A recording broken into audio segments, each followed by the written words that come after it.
All right, guys, welcome to another video. So this is actually still the same day where I've filmed the open field archer video, but I'm probably going to release this video the next day. But now that I've had about like 8 hours, 10 hours to process the information, I just had some thoughts about what the next archer garrison is going to be like. And a lot of it's just theory crafting, right? Because we don't know the numbers, we don't know what exactly how mighty healing works, how much true damage is going to be. So it'd just be kind of cool to speculate, right? And then putting this out there, and then once we actually see these commanders in action, we get to see how close or how far off I was. Okay, so before I even like talk about the how I reached some of the conclusions, I just want to say like I think this commander 1v1 won't trade amazing. I think it'll trade like probably 1-on-1 in average. But the specialty where this commander will really shine is that it's going to take a really long time to pop this garrison because of the healing, right? You literally essentially have 3 sources of healing. It's going to take really long to pop it because of the healing.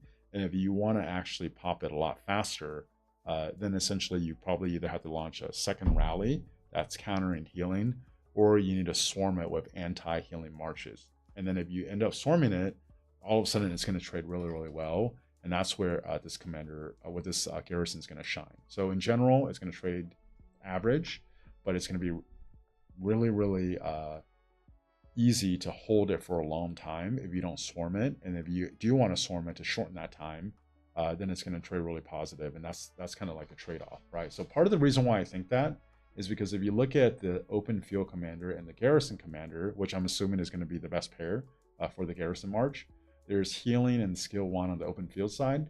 There's mighty healing on the first skill on the garrison side. And then on the third skill of the open field side, you also get more mighty healing every time you launch an active skill. Now, they already say that there's going to be a cooldown time here. So potentially it could be every other skill cycle, or maybe it's just like a 5-second deal where you can actually get 3 healing every skill cycle. We don't know what it is, right? In general, it's safe to assume that they're going to at least have some kind of balance between garrison and rally, right? Because if you have like a garrison that you can't crack because it's just so strong, essentially there's no point in playing KVK, right? And then how are you ever going to burn a flag or do anything? Whereas if the rally side is a little bit stronger, like that's actually okay. People have a lot higher tolerance for that. Now, also, usually, because you're alternating between rally, garrison, whatever the newest like MGE commander is, whether it's a garrison or a rally, that side tends to power creep up a little bit more, and it'll have at least like an advantage for 2 to 3 months, right? So I do think this garrison commander, should be the best garrison commander and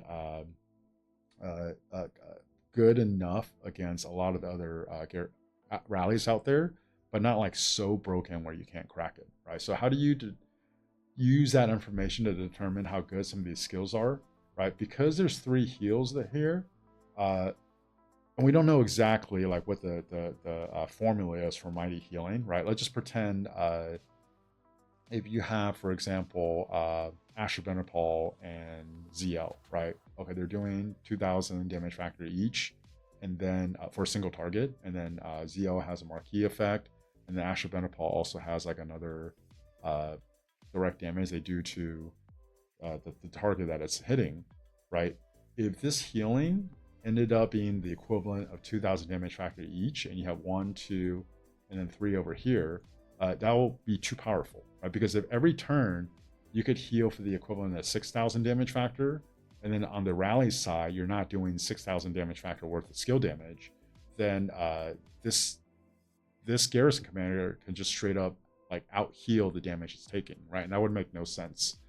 Plus, right, we're not even taking into account true damage. And then also, if you just look at the kit of these 2 commanders, there's a lot of like normal damage reduction and the normal damage increase. So it's probably going to also trade pretty well in the white damage.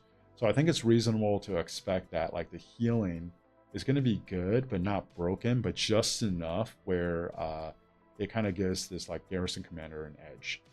If I had to take a guess how this works, and Omniarch made some videos. He's been making a lot of videos about mighty healing, right? The feedback he got from, I think, customer support is that in the field, you could expect a mighty damage to be about 1.3 times as strong as regular healing. So for example, if you see like a regular healing factor to be 1000 if you see a healing factor to be 1000 for mighty damage or mighty healing, you could probably expect it in the field to be about the equivalent of 1300, right? But the customer support feedback that OmniArc also got was that in a garrison situation, or even a rally, I guess, when you have a lot more troops, the mighty healing could actually scale up to 2 to 3x stronger than a regular healing factor, right? So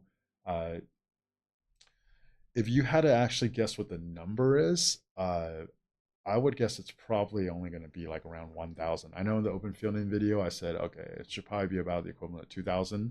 But once I actually started looking at these two kits, if you compare these two together and you could get 3 turns around, it wouldn't make that much sense if you're getting more than like, on average, like 1500 heals every one of these heals, right? Because if this is 1500, 1500, and 1500 here for the third skill, you could do it every skill cycle. It's you could barely outpace it on the DPS side for active skilled, and then taking into account the true damage and like the white damage where you're expecting to trade pretty positive, this garrison will probably be too strong, right? So either this heal is going to be stronger but only launches every other turn, or none of these heals are going to be so broken that even if all the healing's going off, it's going to make the garrison good, but not like game breaking where you can't crack it. Okay. Another thing to think about is that this expertise over here, right? The commander deals more counterattack damage. That's pretty straightforward, right? So basically, it has some anti-swarm, but the second line is what makes me think it's really going to be anti-swarm, because if the target troop has fewer units than this commander's troop, so basically fewer units are going to have less than a garrison, right?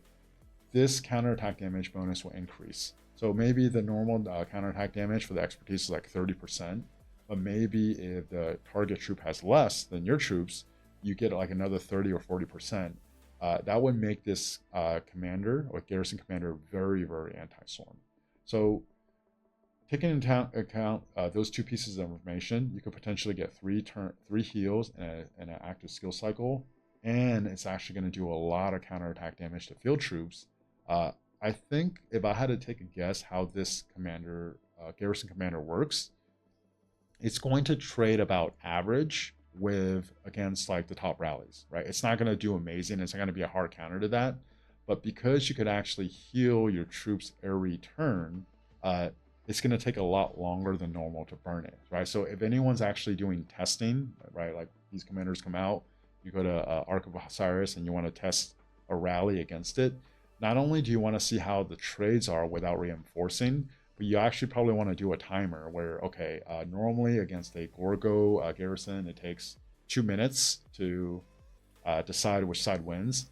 Against a garrison like this, it might take like 3 minutes or 3.5 minutes, right? Because knowing that it takes longer will make a huge difference.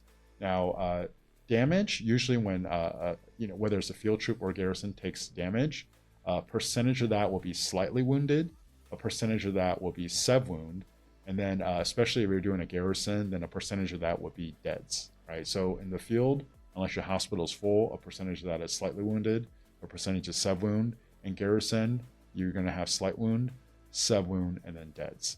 The healing is actually going to be healing the slightly wounded units. So if you're actually filling this garrison, what you can expect is that the trades could be okay, but because your slightly wounded units in that garrison is getting healed over and over and over, you're actually going to take a higher percentage of deads and sev wounds than filling a normal garrison, just because essentially the same troops are getting recycled over and over until they're not necessarily slightly wounded. All of them become deads and then sev wounded, right? But the trades itself should actually be fine. Now, I think there's going to be a trade-off. It's going to do okay, but it's going to last a long time, right? And then like you don't have to fill it that much because the same troops are going to get healed over and over. But if you actually wanted to counter this garrison, you have to actually bring some kind of anti-healing to it, right? So like Saladin reduces healing, Ramses reduces healing, Ragnar actually reduces healing, and then Gilgamesh actually has a blood craving where if you do get healing, you actually take a damage factor, right? These are all counters to healing. So if you're doing a garrison, a rally against it, either that will be part of your primary rally, which probably people don't want to go that route, right? Then the other two options are you do a double rally, right? So which takes a lot more to coordinate. It takes a lot longer, which also isn't ideal, or you swarm. But as we see over here, when you swarm, you're going to take a lot more counterattack damage than normal because the field troops has a lot less units than garrison troops, right? You're probably going to swarm with some anti-healing field marches to make the garrison go down a lot faster. But the sacrifice is if you're going to swarm it with field marches, you're going to it's going to trade a lot more positive, even though it's going to go down a lot faster, right? So if I had kind of had to sum up what I think this garrison is going to be, I think it's going to trade okay one-on-one, but not amazing. So if you're doing the testing and that's what you get, that's probably to be expected. I do think the true damage number should be relatively low. So what it's probably going to be is, okay, if the mighty healing factor is 1000, true damage would be like 50% or 60% of that, right? So like a fairly small damage factor, just because the white damage is already really high and you're going to get healing. And then the mighty heal, even though it says 1000, the mighty heal is actually going to be a little bit more powerful than what you would normally associate with that number. If it's fighting someone one-on-one, it's going to take a long time for that rally to go down. You won't need to actually fill it as often, but the troops that are filling it are going to take a much higher save wound and dead ratio just because of the constant healing that's going on. And then if you really want to actually burn this garrison down fast, then the sacrifice you're going to have to make is you're going to have to swarm it with field marches that counter healing.